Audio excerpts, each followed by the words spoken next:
confident marketing executive humiliates an Uber driver during a short ride, only to discover weeks later that the quiet man she mocked is the billionaire CEO controlling her dream job. Stephanie Marsh had never been told no. Not by her teachers, who praised her essays as if they were editorials ready for print. Not by her tennis coach, who said she carried herself like a champion even before she won. And certainly not by her father, who reminded her every morning at breakfast that she was exceptional. "You're not like everyone else," he would say, sliding a cup of coffee across the marble kitchen island in their Buckhead home. "You're meant for more." And she believed him. Atlanta was a city that rewarded ambition. Glass towers stretched toward the sky like declarations of success. Luxury cars purred through Peachtree Street.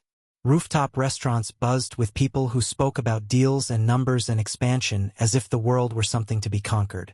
Stephanie moved through that world effortlessly. At 32, she was already a senior brand strategist at a respected marketing firm. Her suits were tailored. Her heels clicked with quiet authority across polished floors. When she entered a room, people noticed. Not because she was loud, but because she was certain. Certainty can be beautiful, but sometimes certainty grows teeth. Over the years, something subtle had shifted inside her. Confidence had slowly hardened into comparison. Comparison had turned into ranking. Every meeting became a ladder. Every introduction a calculation. Who matters? Who doesn't? She did not think of it as cruelty. She thought of it as clarity. I worked for this. I earned my place. Not everyone does. Her friends admired her drive. Her colleagues respected her results. She delivered campaigns that exceeded targets and presentations that silenced doubt. She did not tolerate weakness, especially not in herself. But somewhere along the way, she stopped seeing people as complex human beings with quiet battles and unseen stories. She began to see them as roles, titles, levels, assistant, manager, executive, driver. If she was rising, someone else had to be lower. That was how the world worked, wasn't it? Or was it simply how she had learned to see it? On the outside, Stephanie's life looked flawless. Early morning workouts, high-profile clients, weekend brunches in Midtown with women who spoke about investments and destination weddings. Her social media shimmered with filtered sunlight and curated success. Inside, there was a quiet hunger, a need to stay ahead, to stay superior, to never fall behind. Because if she was not exceptional, then who was she? She never paused long enough to ask. Atlanta shimmered around her. Opportunity at every corner, ambition in every handshake. And Stephanie walked through it all believing she belonged at the very top. She had built a life on winning.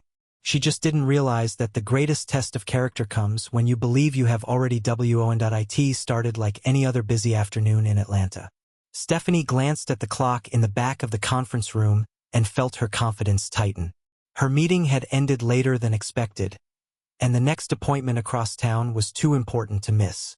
The opportunity she had been working toward depended on punctuality, presence, and control. She opened her phone, tapped the rideshare app, and confirmed the request. "I cannot afford to be late." Within minutes, a notification appeared. The car was arriving. She stepped outside the hotel entrance, adjusting her blazer and checking her reflection in the dark glass doors. Everything had to look composed, polished, ready. The vehicle that pulled up was not what she expected. It was clean but modest. An older sedan with a small crack in the side mirror and a simple air freshener hanging from the rearview mirror. Nothing impressive. Nothing that matched the image she carried in her mind. The driver rolled down the window and greeted her with a calm voice. "Good afternoon, Stephanie?" His tone was respectful, gentle, professional. He helped with the trunk without being asked. He adjusted the seat for her comfort before beginning to drive. She nodded briefly and entered the back seat, already reaching for her phone. The car moved smoothly into traffic. For a moment, everything felt normal. The driver maintained steady control, signaling carefully, merging patiently. The inside of the car was clean. There was a bottle of water in the cup holder and a phone charger neatly placed behind the seat. But soon the city slowed. Brake lights stretched across the highway like a red chain. Traffic thickened. The GPS recalculated the route. Minutes began to pass. Stephanie looked up from her screen. "What is happening?" she asked, trying to keep her voice steady. "There is an accident ahead," the driver replied calmly. "I can take another route if you prefer. It may be slightly longer, but it will keep us moving." She glanced at the clock again. "Is it faster or not?" she asked, a hint of frustration slipping through. "I believe the alternate route will be better under these conditions," he answered politely. A long pause filled the car. The engine hummed. Surrounding vehicles barely moved. The city felt stuck. This should not be taking so long. She leaned back in her seat, tapping her foot lightly against the floor. Her mind was already thinking ahead, to the meeting, to the impression she needed to make, to the future she was building. Why does everything feel slower when time matters most? The driver kept his focus on the road, adjusting gently through traffic. He did not react to her tone. He did not rush unnecessarily. He remained steady, as if patience was part of his character. Stephanie exhaled, trying to regain control of her mood. But the delay had already begun to test her composure. The ride was supposed to be simple, 12 minutes from one place to another. Instead, it was becoming something else. Something that would stay with her far longer than she imagined. Traffic had not improved. The car remained surrounded by slow-moving vehicles, red brake lights glowing through the windshield. The minutes felt heavier now. The meeting time was approaching, and Stephanie could feel the pressure rising inside her chest. She sighed loudly. "This is taking far too long," she said, her tone sharper than before. The driver kept his eyes on the road. "I understand. Traffic is difficult at this hour. I am doing my best to choose the fastest available route." His voice was calm, controlled, respectful. But Stephanie was no longer listening carefully. She glanced at him in the rearview mirror. She noticed his accent again. Soft, steady, slightly different from the voices she was used to hearing in her professional circles. "Where are you really from?" she asked suddenly. The question hung in the air. He answered politely. "My family is from Ghana. I was born here." There was no pride in his tone, no defensiveness, only simple truth. Stephanie gave a small, dismissive smile. Not cruel enough to be obvious, just enough to make a point. "I see," she replied. Silence filled the car for a moment. The road inched forward. Then she leaned back and spoke again. "It must be hard," she said lightly. "Driving strangers all day, taking directions from everyone else. Never really building anything of your own." The driver did not respond immediately. His hands remained steady on the wheel. Stephanie continued, her confidence returning as if she needed to reinforce it with words. "I could never do this," she said. "I need forward movement in my life. Growth. Progress." Her voice sharpened slightly. "Not just taking people to their destinations while going nowhere yourself." The sentence landed in the small space of the car. There was no laughter, no reply, only the sound of engines and distant horns. The driver remained quiet. Stephanie watched him in the mirror, waiting for some reaction. Anger, embarrassment, something that would confirm her superiority. But nothing came. His expression stayed composed. Why does he not defend himself? The thought passed quickly, replaced by irritation. She turned toward the window, staring at the traffic. "No offense," she added, though the tone made the words sound like an afterthought. The driver nodded once. "None taken." His calm response made the air feel heavier. For a brief second, Stephanie felt a flicker of discomfort. Not guilt, just a subtle awareness that her words had been sharp. But she pushed it aside. She was focused on success, on momentum, on reaching her goals. The car finally began moving again, inch by inch. Yet something had shifted inside that small space. The ride was no longer just about traffic. It had become a reflection. And Stephanie did not realize that words, once spoken, cannot be taken back. They remain in the memory of the person who hears them. The traffic continued to crawl, but inside the car, something deeper was happening. While Stephanie stared out of the window, focused on her frustration, the driver remained steady behind the wheel. His hands rested calmly. His breathing was even. His eyes stayed attentive to the road, but his thoughts were thoughtful, not distracted. He had heard her words. He had heard the tone. But he did not react. Because reaction was not strength. Control was. For him, driving was not just a job. It was observation. It was perspective. It was understanding human nature in its rawest form. People reveal themselves when they believe no one important is watching. He had learned that lesson years ago. From his father, who worked long hours with dignity. From experiences where people judged him before knowing his story. From moments in which silence protected more than speech ever could.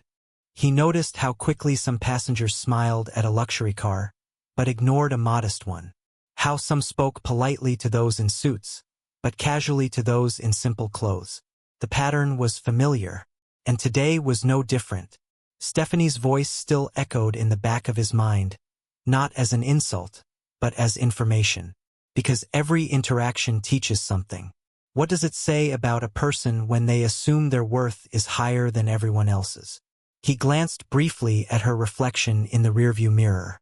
She was confident, focused, perhaps even successful. But confidence without kindness felt incomplete. He did not feel anger. Anger would have consumed his attention. Instead, he felt clarity. This moment is not about me. He understood something important. A person's words in a car ride often reveal more than a formal interview ever could. She believed she was superior. That belief spoke loudly. But he knew that real leadership was not loud. It was steady. It did not need to prove itself by diminishing others. The road began to move slightly faster. The accident ahead was being cleared. Traffic was slowly reopening. He adjusted his lane carefully, maintaining smooth control. Behind him, Stephanie continued checking her phone, unaware that the quiet man driving her had built something far greater than the title she valued so highly. He had built patience. He had built resilience. He had built a company, yes, but more importantly, he had built character.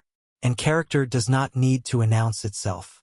It shows in small decisions, in calm responses, in the choice not to match cruelty with cruelty. The car moved forward again, heading toward the restaurant. Stephanie would soon exit, unaware of the significance of the man in the driver's seat. But the driver understood something clearly. Strength is not measured by how loudly you speak. It is measured by how calmly you remain when others forget their own humanity.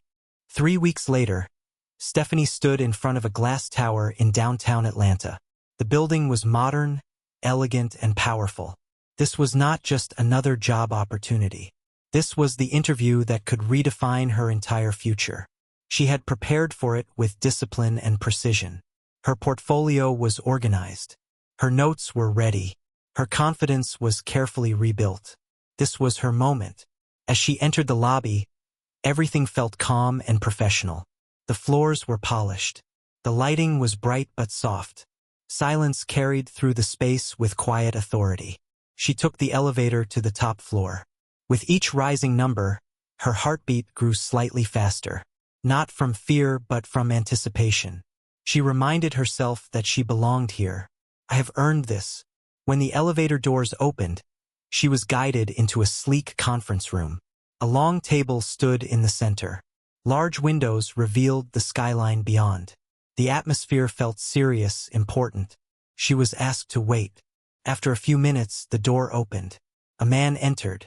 Dark jeans, a crisp shirt, calm posture, and in his hand, a black baseball cap. Stephanie's eyes moved slowly upward as he stepped inside. Her breath stopped. She knew that face. The strong jaw, the steady eyes, the quiet confidence. For a moment, her mind refused to connect the memory. Then he lifted the cap from his head. The movement was simple, natural, unhurried, and in that second, the room seemed to disappear. It was him, the driver, the man from the ride, the one she had mocked, the one she had dismissed, the one she had told would never be more than a driver. Her stomach tightened. Her hands went cold. How could this be happening? He placed the cap gently on the table and sat down across from her. His expression was calm, completely calm. No anger. No sarcasm. No hint of revenge. Just steady presence. "Good morning, Ms. Marsh," he said politely. "It is good to meet you." His voice was the same voice from the car. Controlled. Professional. Stephanie opened her mouth, but no sound came out. Her thoughts collided with each other. This cannot be real. The silence in the room felt heavier than traffic had ever felt. He opened a notebook. "We have 45 minutes, he continued smoothly. "Please begin when you are ready." And in that moment, Stephanie realized something terrifying. The man she had judged without hesitation was now holding the power to decide her future. The interview had not just started. It had transformed. Because sometimes the person you overlook today becomes the one sitting across from you tomorrow. The room was quiet. Stephanie sat across from him, trying to steady her breathing. Her heart was still racing from the shock of recognition, but she refused to let it show. She had worked too hard to fall apart now. This was still an interview, and she was still prepared. She opened her portfolio carefully, placing her documents neatly on the table. Her hands were controlled even if her thoughts were not. Stay professional. Stay focused. She began her presentation with clarity. Her voice was steady. Her research was thorough. She explained market trends, brand positioning strategies, and long-term growth opportunities with precision. Her slides were clean and visually strong. Her analysis was backed by data. As she spoke, something surprising happened. He listened, not casually, not distracted, completely. His eyes remained on her. He did not interrupt. He did not check his phone. He did not look away. He absorbed every word as if it mattered deeply. And it did matter. When she finished her core strategy, he leaned forward slightly. "Your analysis is strong," he said calmly. "Your data is accurate. Your campaign structure is well designed." A brief pause. "Tell me something," he continued. The tone shifted, not harsh, but thoughtful. "If you were leading a team representing this company at the highest level, what would matter more to you? Performance numbers or the people behind them?" Stephanie hesitated for only a second. She had prepared for strategy questions, not this. "Both are important," she answered carefully. "But leadership requires results." He nodded slowly. "And what creates sustainable results?" The question was gentle but direct. She felt the weight of it. She took a breath. Trust, accountability, strong communication. He observed her without expression. Then came another question. "How do you measure character in someone when there are no titles in the room? When there is no audience? When no one is watching?" The air felt still. That question was not about business. It was about her. Stephanie understood that immediately. "This is not about my resume." She maintained eye contact. "Character shows inconsistency," she said, "in how someone treats others when there is no reward." He leaned back slightly. "Exactly," he replied. There was no approval in his voice. No criticism either. Just evaluation. The conversation continued. He challenged one of her strategic assumptions. She responded with evidence. He pressed further. She defended her position clearly. Their exchange was intellectual, focused, respectful. But beneath the professional dialogue, something deeper was unfolding. This was not only about talent. It was about integrity, about humility, about awareness. He was not testing whether she could build a brand. He was testing whether she could build trust. And for the first time in her career, Stephanie felt evaluated not for her skills, but for her character. The realization settled quietly inside her, and it changed the way she answered every remaining question. Because some interviews measure experience. Others measure who you are becoming.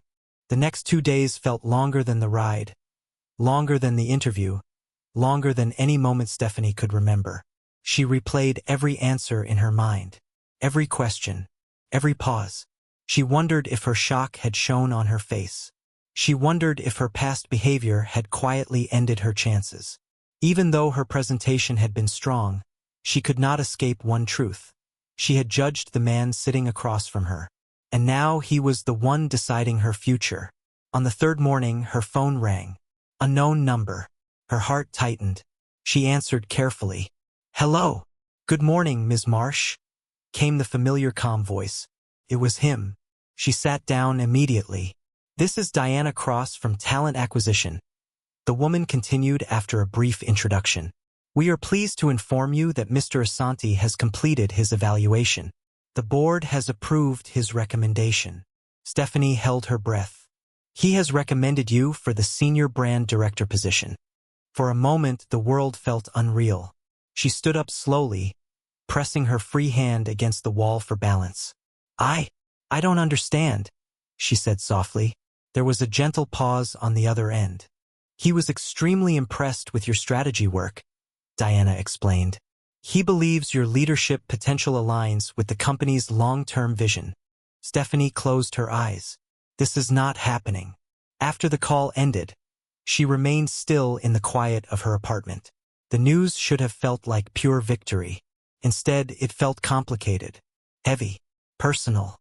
She had expected rejection. She had prepared for consequences. But instead, she had been chosen. And that raised a deeper question. Why? She knew her performance in the interview had been strong. But she also knew what had happened in the car. She remembered every word she had spoken. The judgment, the dismissal. How could someone select her after that?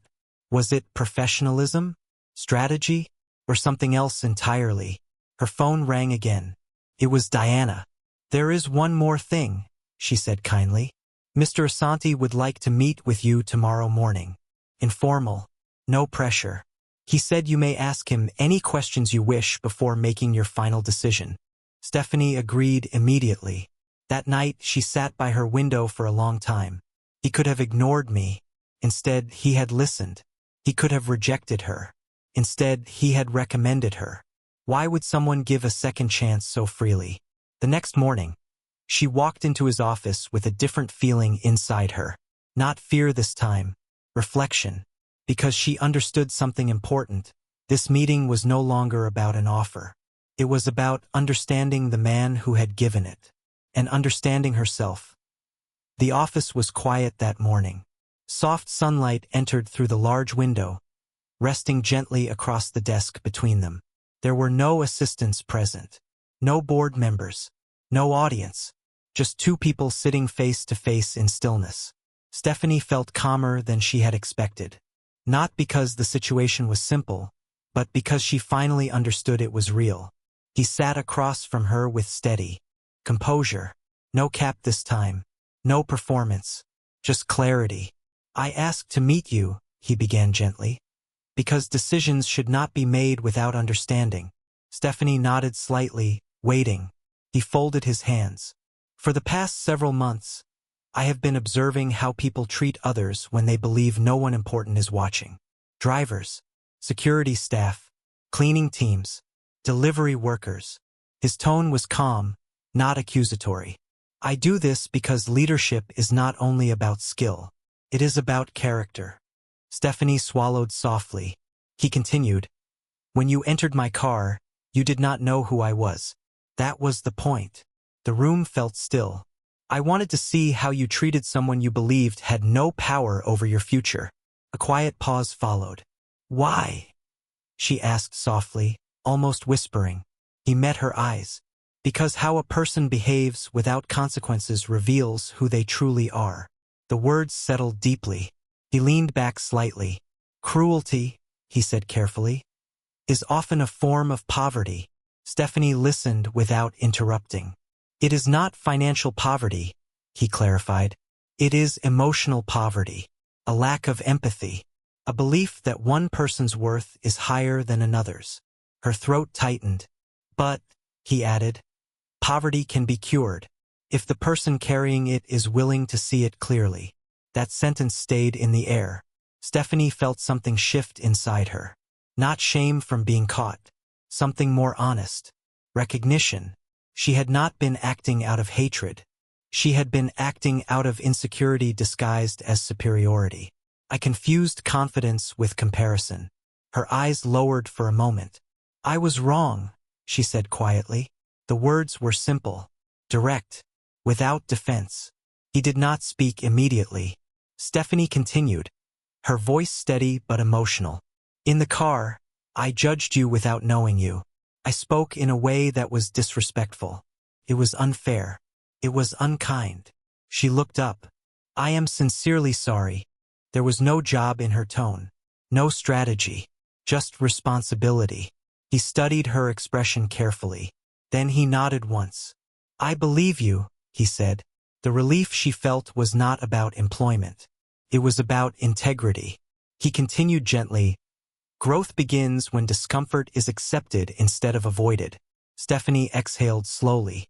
For the first time since that ride, she felt fully seen, not as a title, not as a candidate, but as a human being capable of change. And in that quiet office, something important happened. Pride softened, perspective deepened, and a new version of herself began to take shape. Stephanie did not wake up the next day as a different person. Change did not arrive with applause. It arrived quietly, in reflection. She sat at her desk that morning, looking at the framed offer letter across the room. The handwritten line at the bottom reminded her of everything she had learned. How you treat the invisible is who you are. For the first time, she understood it not as a rule, but as a responsibility. At work, she noticed things she had ignored before. The way some team members spoke less in meetings. The way ideas were interrupted. The way pressure replaced patience. She realized she had been leading with results, not with respect. If I want to lead others, I must first learn to see them. That afternoon, she called her entire team into the conference room. There were 7 of them. Familiar fases. Dedicat a professionals. When they entered, they expected a strategy update. Instead, Stephanie stood at the head of the table without slides, without notes. The room grew quiet. "I want to say something," she began, her voice steady but sincere. "I have been leading in a way that focused too much on performance and not enough on people." No one interrupted. They listened carefully. "I pushed for excellence," she continued, "but I did not always create space for respect. That was my mistake." Her words were simple, direct, honest. She paused. "How can we expect creativity to grow if people do not feel valued?" she asked gently. The question lingered in the room. She looked at each of them not as roles but as individuals. "One of my priorities moving forward is to listen more, to collaborate more, to recognize effort, not only outcomes." There was a moment of silence. Then something small happened. Aisha, one of the younger team members who rarely spoke in meetings, slowly raised her eyes. She gave a cautious smile. It was not loud. It was not dramatic. But it was real. And that smile meant more to Stephanie than any campaign success ever had. After the meeting, Stephanie began making small changes. She thanked the cleaning staff by name. She introduced herself properly to the security team. She asked her colleagues for input before final decisions. She stayed late not to supervise but to support. Gradually, the atmosphere in the office shifted. Conversations became more open. Ideas flowed more freely. Trust began to replace tension. Stephanie understood something now. Leadership is not about standing above others. It is about standing with them. The transformation was not instant, but it was consistent. And consistency is what makes change permanent. For the first time in her career, she felt not just successful but aligned. She was no longer pretending to be the leader she imagined. She was becoming the one she wanted to be. Months passed. Stephanie's campaign for the East Coast expansion launched with precision and confidence. The strategy she had presented in the interview became a reality, refined by teamwork, strengthened by collaboration, and guided by a new sense of awareness. The results were undeniable. Engagement grew. Brand trust increased.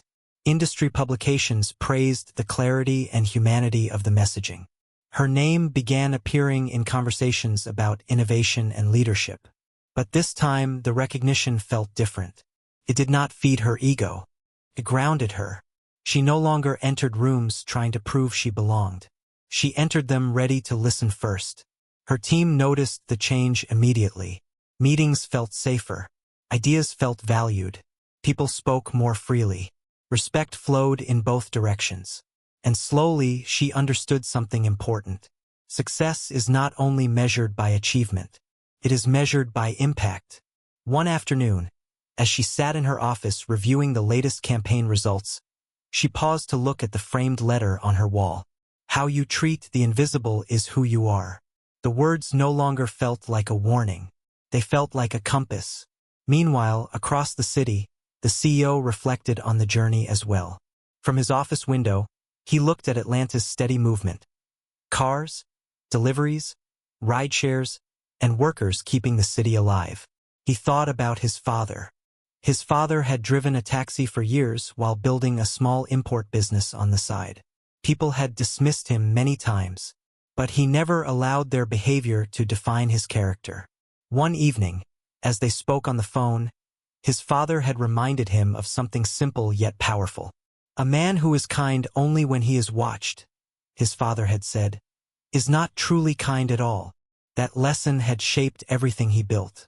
And now, seeing the transformation in Stephanie, he felt quiet confirmation that the test had worked. He had not needed punishment. He had needed awareness. Was it not better to discover one's flaws early than to live unaware of them forever?